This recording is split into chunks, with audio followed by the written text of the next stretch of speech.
जब भी कोई घटना, विषय, मुद्दा या परिवर्तन समाज को कचोटता है, उद्वेलित करता है, तब शुरू होती है एक बहस। पक्ष विपक्ष में चलते हैं तर्क और जन देते हैं विचार।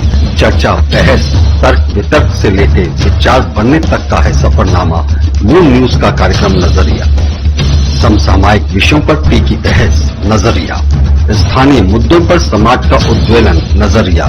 यदि आप भी नजरिया कार्यक्रम में सहभागी होना चाहते हैं तो आप हमें एसएमएस कर सकते हैं। टाइप कीजिए अपना नाम, मोबाइल नंबर, कार्य विषय की जानकारी और एसएमएस करें 963900। मैं बाहर नहीं आ सकता, बट भाई 1000 साल से अंदर बाहर होते होते मेरे अंडरवेयर का इलास्टिक लूज हो गया। खरीदिए डिक्सी स्कॉट, इसके इलास्टिक में है स्पैंड जो टिके लंबे समय तक। Dixcy Scott fully elastic, fully fantastic.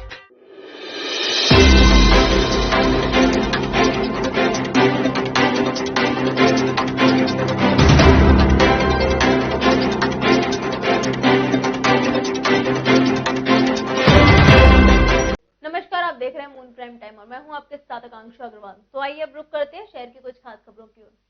जिला बैडमिंटन संघ आगरा द्वारा आयोजित अशरफी लाल अरुण कुमार जैन 58वीं जिला बैडमिंटन चैंपियनशिप का शानदार आगाज हुआ। पहले ही दिन अंडर 11, अंडर 13, अंडर 15 और अंडर 17 के बालक और बालिका वर्ग के संघर्षपूर्ण मुकाबले खेले गए। एकलव्य स्पोर्ट्स स्टेडियम में आयोजित इस प्रतियोगिता का विधिवत उद्घाटन सांसद राजकुमार चाहर और विशिष्ट अतिथि क्षेत्रीय क्रीड़ाधिकारी सुनील कुमार जोशी ने स्वर्गीय अशरफी लाल और स्वर्गीय अरुण कुमार के चित्र पर पुष्प अर्पित कर एवं उनके समक्ष दीप प्रज्वलित कर प्रतियोगिता का उद्घाटन किया। जिला बैडमिंटन संघ आगरा द्वारा आयोजित अशरफी लाल अरुण कुमार जैन 58वीं जिला बैडमिंटन चैंपियनशिप का शानदार आगाज हुआ। पहले ही दिन under 11, under 13, under 13, under 15, under 17 के बालक और बालिका वर्ग के संघर्षपूर्ण मुकाबले हुए। एकलव्य स्पोर्ट्स स्टेडियम में आयोजित इस प्रतियोगिता का विधिवत उद्घाटन सांसद राजकुमार चाहर और विशिष्ट अतिथि क्षेत्रीय क्रीड़ाधिकारी सुनील कुमार जोशी ने स्वर्गीय अशरफी लाल और स्वर्गीय अरुण कुमार के चित्र पर पुष्प अर्पित कर और उनके समक्ष दीप प्रज्वलित कर प्रतियोगिता का उद्घाटन किया। उद्घाटन समारोह का संचालन बैडमिंटन संघ के सचिव राहुल पालीवाल ने किया। इस अवसर पर मुख्य अतिथि राजकुमार चाहर ने सभी खिलाड़ियों एवं निर्णायकों से परिचय प्राप्त किया। अपने उद्बोधन में उन्होंने आश्वस्त किया उनके खेल में आ रही किसी भी बाधा को दूर करने के लिए हमेशा तैयार रहेंगे। उन्होंने कहा कि बैडमिंटन संघ आगरा खेल को बढ़ाने के लिए बहुत ही सराहनीय कार्य कर रहे हैं। बच्चों की उपस्थिति और खेल का स्तर देखकर उन्होंने विश्वास व्यक्त किया कि वे दिन दूर नहीं जब आगरा से प्रदेश एवं राष्ट्रीय चैंपियन निकलेंगे। देखिए, बैडमिंटन के क्षेत्र में आगरा का जो जिला बैडमिंटन एसोसिएशन है वो एक अच्छा काम कर रहा है। अशरफी लाल जी जैन और उनके ऊपर जो जिस प्रकार से लगातार यहाँ आयोजन हो रहे हैं उनकी स्मृति में, ये निश्चित रूप से इसकी जितनी भी प्रशंसा की जाए उतनी कम है। मैं देख रहा हूँ कि इतने छोटे बच्चे, प्यारे बच्चे और बैडमिंटन क्षेत्र में एक प्रतिभा के तौर पर उभरने के लिए अपने आप को आगे लेके आ रहे हैं। तो इसके लिए मैं जिला बैडमिंटन की अपनी सभी टीम को बहुत ही आभार व्यक्त करता हूँ, उनका धन्यवाद देता हूँ कि ये बच्चे आगे चल के बड़े खिलाड़ी बने, आगरा का नाम रोशन करें और देश का नाम रोशन करें।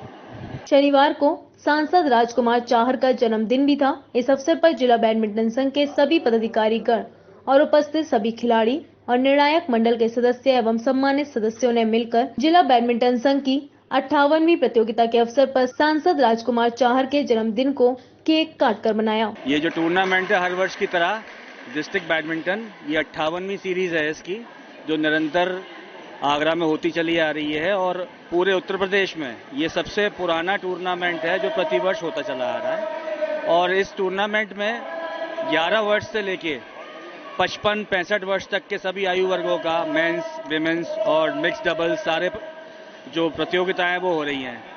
बच्चे काफ़ी दिन से, जो लास्ट ईयर ये मिस हो गया था, काफ़ी उत्सुक थे इसको लेकर और जैसा आप लोगों को दिख भी रहा है कि कितनी तादाद में बच्चों ने इसमें पार्टिसिपेट किया है। काफ़ी उत्साह के साथ वो लोग इसमें उतरे हैं और ये मैं आपको बताना चाहूँगा कि ये एक बेसिक टूर्नामेंट है। अगर आपको कहीं भी इससे आगे क्वालिफायर खेलना है तो आपको उस शहर की जो डिस्ट्रिक्ट बैडमिंटन चैंपियनशिप है उसमें पार्टिसिपेट करना पड़ता है। यहीं से रनर विनर आप बन के आप उत्तर प्रदेश को रिप्रेजेंट करेंगे, फिर ऐसे ही करके आप नेशनल को रिप्रेजेंट करेंगे। तो एक बहुत ही अच्छा आयोजन है जो बैडमिंटन एसोसिएशन प्रतिवर्ष कराती है और बड़ा गर्व महसूस होता है इसको स्पॉन्सर करके। जिला स्तरीय बैडमिंटन टूर्नामेंट यहाँ आगरा में एकलव्य स्टेडियम में शुरुआत हुई है। इसकी ओपनिंग लोकसभा फतेहपुर सीकरी के सांसद एवं मेरे बड़े भाई श्री राजकुमार चाहर जी ने उद्घाटन किया और उन्होंने बच्चों के भविष्य के लिए, बच्चों के गेम के लिए भी कई चीज़ें लाभान्वित करने के लिए कहा कि हम बच्चों को सहयोग करेंगे। और मेरा मानना ये है कि आगरा का स्तर बैडमिंटन का काफ़ी बढ़ चुका है। यहाँ से अच्छे अच्छे खिलाड़ी नेशनल तक खेल रहे हैं, सिंगल में भी खेल रहे हैं, डबल जोड़ी बनाकर भी खेल रहे हैं। और चूंकि मैं खुद यहाँ पे वाइस प्रेसिडेंट भी हूँ तो मेरा भी यहाँ पे पूरा ध्यान रहता है। हमारे सेक्रेटरी श्री राहुल पालीवाल जी, अध्यक्ष श्री विनोद सीतलानी जी और आसिफ अली भाई, ऐसे हमारे सभी जो मेंबर के पदाधिकारी और सदस्य हैं वो सब लोग सहयोग करते हैं और बैडमिंटन को आगरा की पहचान बनाने के लिए निरंतर प्रयासरत हैं। इसी कड़ी में मैं यह कहूँगा कि यहाँ के कोच और रेफरी वह भी बच्चों को समय दे रहे हैं। कई कोच यहाँ नए आए हैं, कई कोच प्राइवेट में भी खिला रहे हैं। तो आगरा में बैडमिंटन का स्तर बहुत अच्छा रहेगा और ऐसी प्रतियोगिताएं होती रहेंगी तो उससे बच्चों का भविष्य और उज्जवल होता रहेगा। इस अवसर पर सांसद राजकुमार चाहर को संघ के वरिष्ठ सदस्य केसी श्रीवास्तव, सुरेंद्र सिंह राठौर, आर.के. सिंह एवं एच.एस. सरकर ने शॉल उड़ाकर सम्मानित किया। बैडमिंटन संघ के कोषाध्यक्ष आसिफ अली ने सांसद राजकुमार चाहर को और विशिष्ट अतिथि सुनील कुमार जोशी को बैच लगाकर सम्मानित किया। बैडमिंटन संघ के अध्यक्ष विनोद सीतलानी ने कहा कि इस बार जिला बैडमिंटन संघ द्वारा आयोजित इस प्रतियोगिता में नए एवं छोटे आयु वर्ग के खिलाड़ी काफी उत्साह दिखा रहे हैं एवं बाकी वर्ग में भी ऐतिहासिक प्रविष्टि आई हैं। स्वर्गीय अशरफी लाल एवं अरुण कुमार जैन के परिवार से निश्चल जैन, राजेश जैन, सुधा जैन, शिवांग जैन, चांदनी एवं अदिति उपस्थित रहे। धन्यवाद ज्ञापन बैडमिंटन संघ कन्वीनर निश्चल जैन ने दिया। मैं विनोद सीतलानी, आगरा बैडमिंटन एसोसिएशन से। ये कोरोना के बाद ये पहली डिस्ट्रिक्ट चैंपियनशिप हो रही है आगरा में और इसमें लगभग 300 बच्चों ने भाग लिया है। कितने टूर्नामेंट चलेगा ये 4 दिन टूर्नामेंट चलेगा। क्या एज ग्रुप है?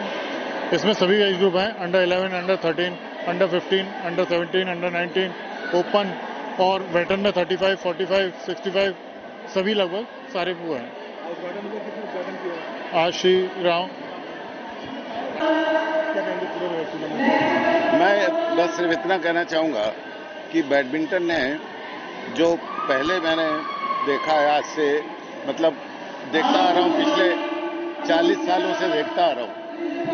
And today what we see today, आज की तारीख में जो दिखाई दे रहा है कि बैडमिंटन ने बहुत ज़्यादा तरक्की करी है आगरा में और इतने ज़्यादा पार्टिसिपेंट्स हैं। इससे ये लगता है कि यहाँ से अच्छे खिलाड़ी निकल के आएंगे जो उत्तर प्रदेश न सिर्फ उत्तर प्रदेश बल्कि राष्ट्रीय स्तर पे भी अपना पहचान बना पाएंगे। प्रतियोगिता के पहले दिन अंडर 17 तक के मुकाबले खेले गए जो कि काफी संघर्षपूर्ण रहे।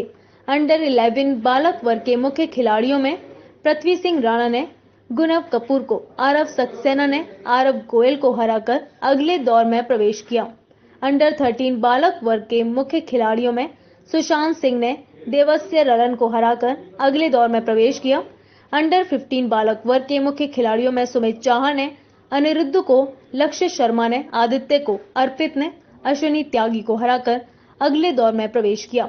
अंडर 17 के मुख्य खिलाड़ियों में गुरुदयाल राजपूत ने चंद्रमणि को, मानवादित्य ने नितिन को, सुशांत साहनी ने मनीष को हराकर अगले दौर में प्रवेश किया।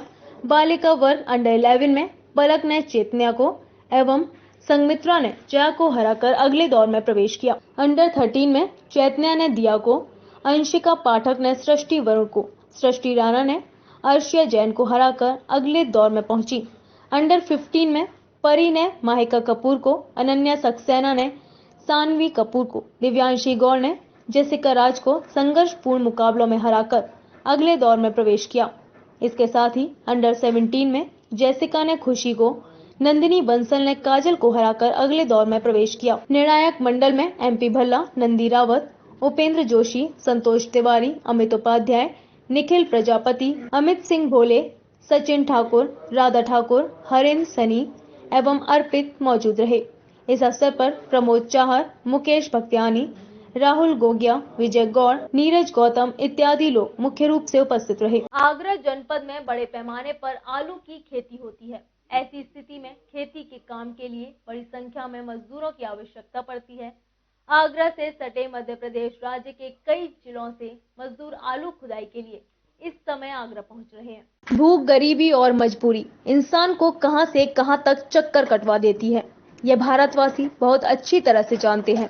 लॉकडाउन के दौरान जहां देश भर में एक कोने से दूसरे कोने तक मजदूरों का पलायन बड़े पैमाने पर हुआ और पैदल ही हजारों किलोमीटर तक की यात्रा मजदूरों ने पूरी कर डाली। अब जब रोजगार के अवसर धीरे धीरे खुलने शुरू हुए तो भी मजदूर पेट की आग बुझाने के लिए दौड़ लगा रहे हैं। इन दिनों आगरा में भारी संख्या में मजदूर आ रहे हैं। ये सभी मजदूर आलू की खुदाई के लिए आगरा आए हैं। देश भर में आगरा से खंडौरी तक की बेल्ट आलू की पैदावार के लिए विख्यात है। लिहाजा इन दिनों आलू की खुदाई शुरू होनी है, जिसके चलते 2 वक्त की रोटी की उम्मीद लिए ये किसान, ये मजदूर आगरा आए हैं। काय के लिए आए आप? अच्छा, हर साल आते हैं आप लोग?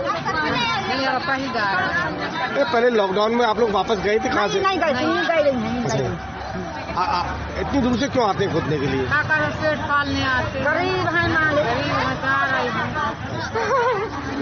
परेशान तो होती होगी।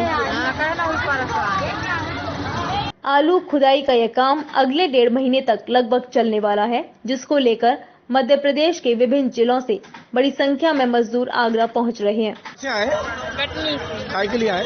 आलू खोदने आगरा। हर साल आते हैं क्या आप लोग? हर साल नहीं आते, मतलब वहाँ से आए। क्यों आना पड़ता है इतनी दूर से आपको? गरीबी खाइए तो नहीं आएंगे। अच्छा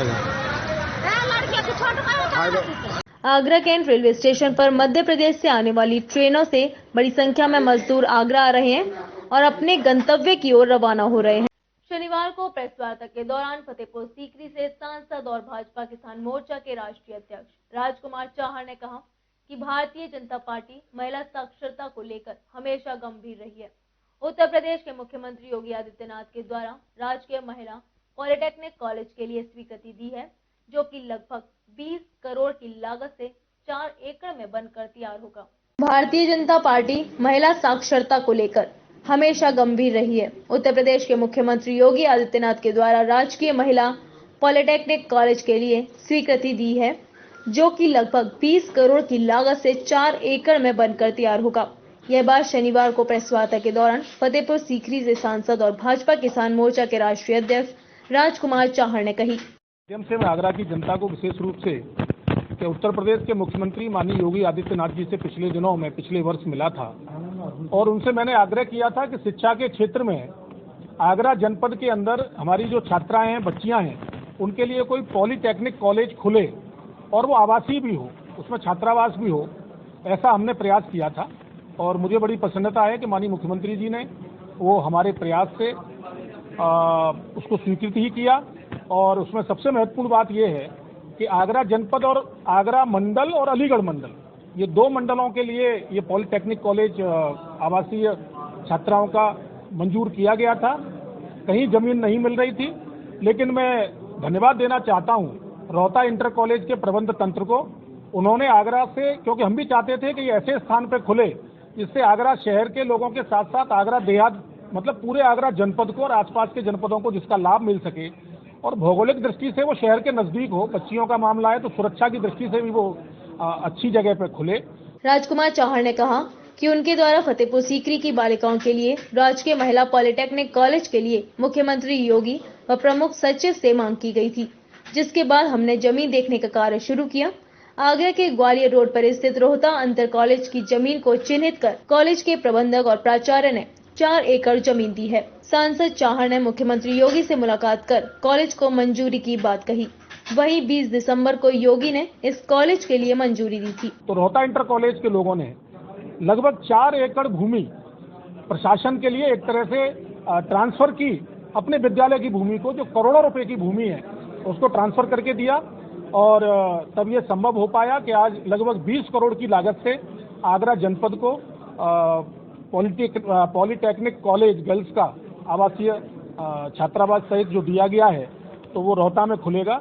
1 करोड़ रुपए उसके लिए जारी कर दिए गए हैं, टेंडर की उसकी प्रक्रिया हो गई है और 2 वर्ष के अंदर वो कॉलेज बन के तैयार होगा। और मैं समझता हूँ इससे आगरा के छात्राओं को, विशेषकर हमारी बेटियों को, जो बेटी बचाओ और बेटी पढ़ाओ को जो नारा माननीय नरेंद्र मोदी जी ने, माननीय प्रधानमंत्री जी ने दिया था, वो आगरा के लिए बड़ा अवसर वाला होके आया है। और मुझे उम्मीद है कि आने वाले समय में जब ये बन के तैयार हो जाएगा तो आगरा की बच्चियों को, छात्राओं को एक बड़ा लाभ शिक्षा के क्षेत्र में पॉलिटेक्निक कॉलेज से मिलेगा।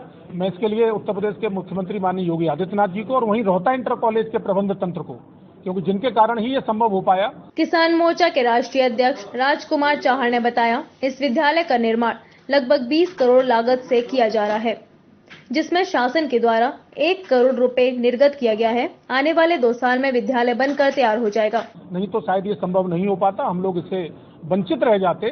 तो शिक्षा के क्षेत्र में एक बड़ा काम आगरा जनपद की जनता के लिए हुआ है, इसके लिए मैं माननीय मुख्यमंत्री जी को धन्यवाद देता हूँ। और इसके अलावा जैसे माननीय महेश गोयल जी यहाँ विधायक जी बैठे हैं और हेमलता जी यहाँ बैठी हैं, तो जैसे अकोला में पिछले दिनों भी स्टेडियम आगरा के अंदर मंजूर हुआ, मिनी स्टेडियम बन रहा है।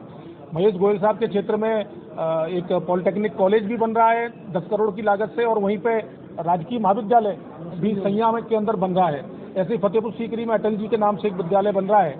वहाँ के अंदर भी अलग अलग ITI और ये सब चीजें। तो पूरे जनपद के अंदर एक विकास के क्षेत्र में हमारी माननीय योगी जी की सरकार ने एक बड़े काम आगरा को दिए हैं। तो यही मुझे आप लोगों से आज बताना था कि पॉलिटेक्निक कॉलेज गर्ल्स का आगरा को मिला है 20 करोड़ की लागत से। तो इसके लिए माननीय मुख्यमंत्री जी का भी आभार और आगरा की जनता का भी आभार। आगरा क्षेत्र की बालिकाओं को प्राविधिक शिक्षा प्राप्त करने का अवसर मिलेगा। इस दौरान ग्रामीण विधायक हेमलता दिवाकर, शहर अध्यक्ष भानु महाजन के साथ ही बीजेपी कार्यकर्ता भी उपस्थित रहे।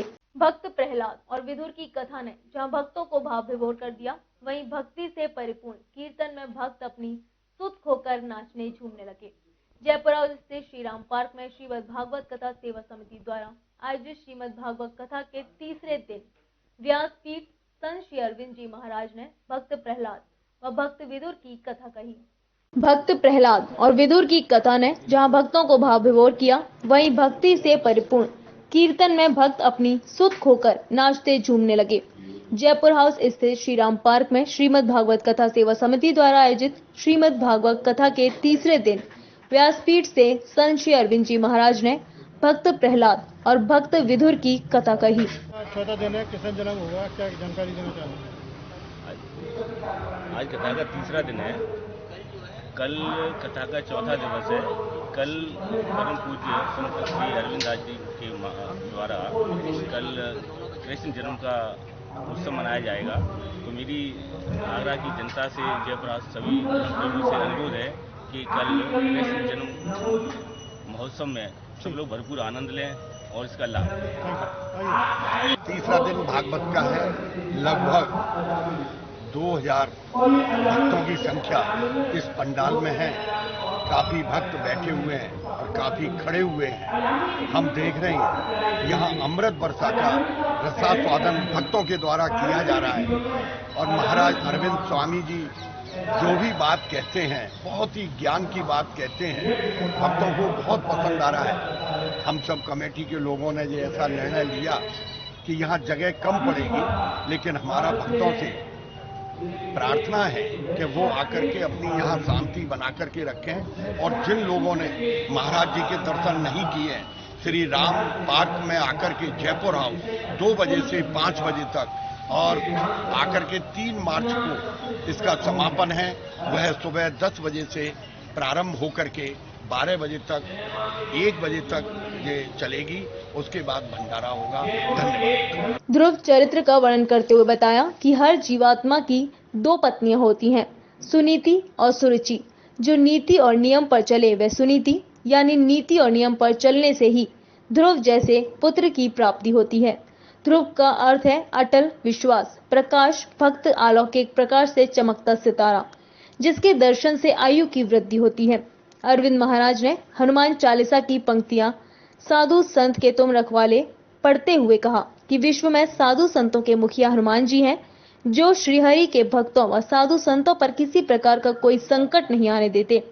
उन्होंने कहा कि सनातन धर्म में बलि का विधान नहीं है, अहिंसा को परमो धर्म बताते हुए जीव हत्या को पाप बताया है। संत के जो आज विकार बिंद से अमृत वर्षा हो रही है, ये ऐसा विश्वसनीय क्षण है जिसमें लोग गदगद हो रहे हैं और ये सब बड़ा सौभाग्य की बात है कि हमारा जयपुर हाउस इस समय वृंदावन धाम बन चुका है।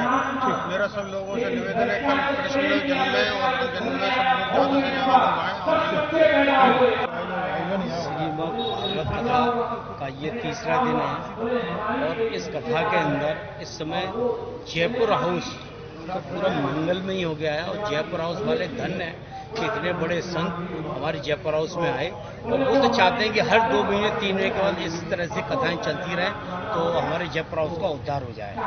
मैं तो अपने आगरा वासियों से ये कहना चाहता हूँ 2 बजे से 5 बजे तक की भागवत कथा का समय है, आए और अपना ज्ञान के सागर में डूब जाएं, बहुत अच्छा रहेगा। और ऐसी चीज़ें कम मिलती हैं, ऐसे भागवत कथा के लिए इतने बड़े संतों का मौका कम मिलता है तो ज़्यादा से ज़्यादा लोग हैं। और हमारी 3 तारीख को इसका जो है कथा का विश्राम आखिरी दिन है, तो इसलिए मैं तो कहता हूँ कम से कम 1-2 दिन ज्ञान सागर में डूबे आके। ब्रह्मा जी के मानस पुत्रों का कथा, मनु महाराज, शतरूपा की उत्पत्ति के बाद सृष्टि की रचना, हिरण्याक्ष द्वारा पृथ्वी को पाताल में ले जाना और फिर श्रीहरि द्वारा भगवान बारह का अवतार लेकर सृष्टि को बचाने की कथा का भावपूर्ण सचित्र व संगीत में वर्णन किया गया। एक अत्यंत जोखिमपूर्ण सर्जरी में मैक्स स्पेशलिटी हॉस्पिटल साकेत के डॉक्टरों ने आगरा के 48 साल की महिला का सफल ऑपरेशन कर उसके पेट में विशाल जानलेवा ट्यूमर को निकाला।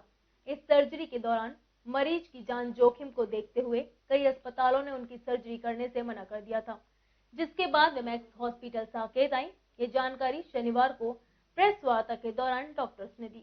अत्यंत जोखिमपूर्ण सर्जरी में max super speciality hospital Saket के डॉक्टरों ने आगरा की 48 साल की महिला का सफल ऑपरेशन कर उसके पेट में विशाल जानलेवा ट्यूमर निकाला। इस सर्जरी के दौरान मरीज की जान के जोखिम को देखते हुए कई अस्पतालों ने उनकी सर्जरी करने से मना कर दिया था। इसके बाद वह मैक्स हॉस्पिटल साकेत आई। ये जानकारी शनिवार को प्रेस वार्ता के दौरान मैक्स सुपर स्पेशलिटी हॉस्पिटल के डॉक्टर्स ने दी। डॉक्टर संजीव कुमार ने कहा, मरीज जब हमारे पास आई थी तो उनका पेट बहुत बड़ा नजर आ रहा था और उसे खाने पीने और सांस लेने में भी तकलीफ हो रही थी। हमारी पूरी टीम ने उसकी जांच करने के बाद पाया कि ट्यूमर इतना विशाल हो चुका था कि उसके पेट के समूचे इलाके को भर दिया, जिससे अन्य महत्वपूर्ण अंगों पर इसका दबाव पड़ रहा था। इससे मरीज की दोनों किडनियों को भी घेर लिया था। इसने मरीज की दोनों किडनियों को भी घेर लिया था। ये इतना विशाल था कि पेट में कोई जगह खाली नहीं बची थी। मैं डॉक्टर शुभम जैन, मैं senior consultant surgical oncology max super speciality अस्पताल दिल्ली से हूँ। मैंने अपनी पढ़ाई MCH surgical oncology Tata hospital Bombay से करी है एंड मैं मैक्स हॉस्पिटल साकेत में थोरैसिक और ब्रेस्ट कैंसर विभाग के बीमारियां देखता हूँ। आज का प्रेस कॉन्फ्रेंस आज हमने अपनी प्रेस कॉन्फ्रेंस क्योंकि कोरोना के बाद हम अपनी ओपीडी फिर से आगरा में शुरू करने वाला हूं मैं, तो उसके उपलक्ष्य में करी है। हमारे बहुत सारे मरीज आगरा से बिलोंग करते हैं। उनमें से पूजा गोस्वामी जी एक हैं जिनकी एक बहुत ही जटिल सर्जरी लगभग साल भर पूर्व करी गई थी। इनकी सर्जरी में इनके पेट में एक 15 किलो की बड़ी गांठ थी, जिसको एक लगभग 10 घंटे के ऑपरेशन के द्वारा निकाला गया था।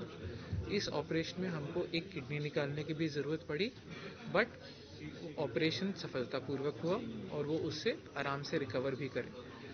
साल भर बाद भी वो हमारे साथ स्वस्थ यहीं पर कॉन्फ्रेंस में आई हुई। डॉक्टर असित अरोड़ा ने मरीज का इलाज करने का निर्णय लेने के बारे में बताया। सर्कोमा की स्थिति में सर्जरी ही एकमात्र उम्मीद रह जाती है, क्योंकि इसमें शरीर की अन्य गतिविधियां बंद पड़ जाती हैं। बहुत सोच विचार करने के बाद हमने सर्जरी के जरिए ट्यूमर निकालने का फैसला किया और इतनी बड़ी सर्जरी को अंजाम देने में हमें कुल 10 घंटे लगे। कुल 52 सेंटीमीटर तक फैले इस 15 किलो ट्यूमर के साथ मरीज की दाहिनी किडनी भी निकालनी पड़ी। मरीज को देखने पर ऐसा लग रहा था मां के गर्भ में 6 माह का गर्भ पल रहा हो। मरीज ने सर्जरी के दौरान पूरा धैर्य रखा और जल्दी ही स्वस्थ हो गई। दरअसल पेट में ट्यूमर होने के कारण अक्सर लक्षण स्पष्ट नहीं हो पाते। शुरुआती जांच के लिए हमें कैंसर की प्रबल आशंका का भी ध्यान रखना चाहिए। देखिए, आज का जो प्रोग्राम है बेसिकली हम लोग मैक्स हॉस्पिटल साकेत से हैं और हमारा एक रेगुलर ओपीडी आगरा में चलता था जो कि कोविड के कारण से बंद हो गया था। तो आज हम कोशिश कर रहे हैं कि क्योंकि कोविड अब धीरे धीरे खत्म होता जा रहा है तो और कैंसर एक ऐसी बीमारी है जो किसी चीज़ के लिए वेट नहीं कर सकती है, ना कोविड ना कुछ और। तो हम अपना ओपीडी सर्विसेज यहाँ दोबारा शुरू करना चाहते हैं। तो ये एक प्रेस कॉन्फ्रेंस एक माध्यम है, आप लोगों की माध्यम से हम लोग ये लोगों को बताना चाह रहे हैं कि मैक्स के कैंसर स्पेशलिस्ट आगरा में दोबारा से ओपीडी शुरू कर रहे हैं और लोगों के फ़ायदे के लिए हम ये काम कर रहे हैं। सो जो सुविधाएं आगरा या आसपास के क्षेत्रों में नहीं है वो सुविधाएं लोग हमारे अस्पताल में अवेल कर सकते हैं। चीज़ें आपको वहाँ पे मुहैया कराई जाएंगी।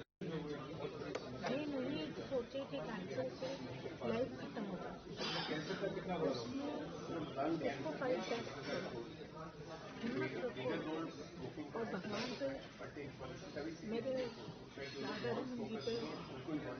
है विश्वास और आदत, उनकी वजह से हम 8 घंटे सर्जरी चली। प्रेस कॉन्फ्रेंस में मरीज पूजा गोस्वामी भी मौजूद रहीं। उन्होंने बताया, जब मुझे कैंसर पीड़ित होने की जानकारी मिली तो मेरा आत्मबल बिल्कुल खत्म हो चुका था। एक अस्पताल से दूसरे अस्पताल जाने के बाद तो मेरी स्थिति और बिगड़ती चली गई। मैं सारी उम्मीदें छोड़ चुकी थी क्योंकि हर अस्पताल में यही कहा गया कि यदि ऑपरेशन किया तो मेरी जान को बहुत बड़ा खतरा हो सकता है। जिसके बाद मैं और मेरे परिवार वाले max institute of cancer care आए, जहां अत्यंत अनुभवी डॉक्टरों की टीम ने न सिर्फ मेरे केस को अच्छी तरह समझा बल्कि मेरा ट्यूमर निकालने पर भी सहमत हो गए। अब मैं स्वस्थ जीवित जी रही हूँ। मुझे उम्मीद है कि यदि कैंसर के इलाज और नई टेक्नोलॉजी के बारे में लोग सजग हो जाएं, तो ज्यादा से ज्यादा लोगों को फायदा मिलेगा और वे जल्द ही स्वस्थ होंगे। श्री श्याम आस्था परिवार की ओर से शनिवार को पूर्णिमा के दिन यात्रा का शुभारंभ किया गया। यात्रा 1 मार्च को खाटू श्याम मंदिर पहुंचेगी। पदयात्री हाथों में निशान थामे श्याम बाबा की जय जयकार करते हुए गंतव्य की ओर बढ़ते रहे। सड़कों पर शनिवार को पीत रंग से रंगी हुई नजर आई। शाम के भजन पर भक्त नाचते घूमते नजर आ रहे थे। श्री श्याम आस्था परिवार की ओर से शनिवार को पूर्णिमा के दिन यात्रा का शुभारंभ किया गया। यात्रा 1 मार्च को खाटू श्याम मंदिर पहुंचेगी। पदयात्री हाथों में निशान थामे हुए श्याम बाबा की जय जयकार करते हुए गंतव्य की ओर बढ़ते रहे। सड़कों पर शनिवार को पीत रंग से रंगी हुई नजर आई। हाथों में श्याम बाबा की ध्वज लिए हुए भक्त जयकारा लगाते हुए नजर आए। फूलों की बारिश और उड़ता गुलाब नजर आया। भगवान के दरबार में जाने वाले भक्त उत्साहित नजर आए। सभी भक्त पैदल चलकर खाटू श्याम मंदिर पहुंचेंगे। ये आज श्याम परिवार की डाक यात्रा है, यानी कि यहाँ से ध्वज चलकर और सीधे खाटू धाम पहुंचेगा। रास्ते में जो जितनी शक्ति रखता है भक्त वो वहां तक चलेगा, उसके बाद में वो दूसरे भक्त को दे देगा। यात्रा ये रास्ते में कहीं डाक यात्रा रुकती नहीं है, लगातार चलेगी और खाटू धाम मंदिर पर जाकर ये चलेगी। उसके बाद वहाँ भजनों का कार्यक्रम होगा। ये फागण का आज से प्रारंभता है। आज पूर्णिमा है, आज से फागण की प्रारंभता है। अब बाबा का जलवा लगातार चलेगा वहाँ और आनंद आएगा, रस बरसेगा, रंग बरसेगा। श्री श्याम आस्था परिवार आगरा के सौजन्य से बाबा श्याम की असीम आशीर्वाद कृपा से यात्रा आज प्रारंभ हो रही है और ये 1 तारीख तक खाटू धाम पहुंच जाएगी और इसमें ज्यादातर नवयुवक बच्चों ने भाग लिया है। और ये यात्रा का जो क्रम होता है ये कहीं रुकती नहीं है। डाक यात्रा एक निशान हाथ में लिया जाता है, वो एक बंदे से दूसरे बंदे पे, दूसरे प्रेमी से तीसरे प्रेमी पे, यूं करके भागते हुए ये डाक यात्रा है। पैदल यात्रा नहीं है, डाक यात्रा जिसको बोलते हैं। जो कि आपने देखा होगा बाबा भोलेनाथ के दरबार से जब कांवड़ यात्रा आती है तो वो भी डाक यात्रा होती है। ये यात्रा बाबा की डाक निशान यात्रा है। ये यात्रा का विषय ये था, इतनी बड़ी संकट महामारी आई थी जो हम लोगों को ठाकुर जी ने हमारी रक्षा करी, उनका आभार व्यक्त करने के लिए हम ये डाक निशान यात्रा, किसी पे कोई संकट आया है वो संकट इसके डाक के माध्यम से बाबा को अर्पण हो जाए और ये डाक संकट मिट जाए। और इस यात्रा में विशेष हमारे बड़े भाई राजू भैया आए, अपना कीमती समय निकाल के, हमें बड़ी खुशी है। तहे दिल से उनका बहुत बहुत आभार, जो इतना भावपूर्ण भजनों में हमें भाव विभोर किया। ये यात्रा एक डाक निशान यात्रा है।